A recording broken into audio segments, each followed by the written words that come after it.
Hello, Anton Lo Street. I wanted to talk, or I want to, I guess, focus on the issue of youth violence, picking up on what Helen said.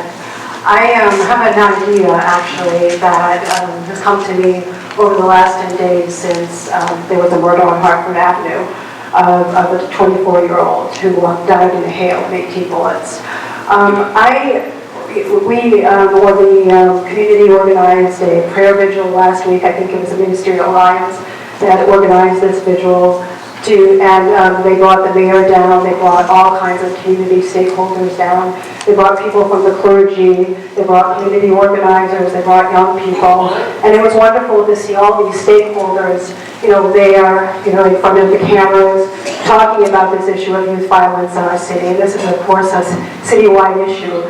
It's wonderful to see that, and then I thought, I saw the same thing last year when an 18-year-old was almost killed in Billy Taylor Park.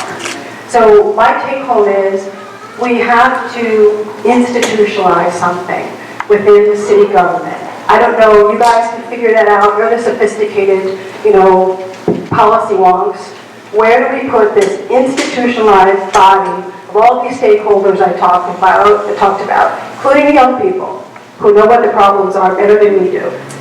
How do we get this body together, get these people together, make it part of our city government so that these folks can focus on the issue of youth violence? I like Helen. I live around the corner of the Taylor Park. I hear the shootings. I've been calling, reaching out. I didn't feel like I had a city councilman for the past 3.5 years since I moved back to Providence.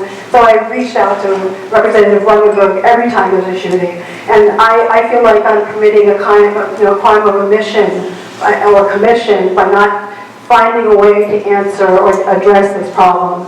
As an adult, seeing these kids. I went to the wake of Mr. Allen's, and I saw hundreds of young people looking stunned and traumatized. So that's another thing this body could do, include psychologists and psychiatrists. Right. So maybe you could put it in, under the community safety commissioner somewhere. And he's of course, a very decent, conscientious person. He would be one of those people that has to be part of this body. Law enforcement, the commissioner, just a ream of people that should come together and systematically try to solve the problem, try to address the problem, and figure out why it's happening and why it's spiraling out of control. I know the mayor has his data points. I know, the shootings are down, but we just buried a man 10 years ago. 10 days ago, a 24-year-old baby. Oh. So, by the way, just random little search on the internet so that you can add some concrete, ideas of, what to do. There is something on the internet called Reduce Youth Involvement with Guns, Drugs, and Gangs, and it involves, I guess it's guidance to communities like our own. And one of the things it says is put together this institutionalized entity. And it also says have those stakeholders put together an action plan. So these are concrete things we can do.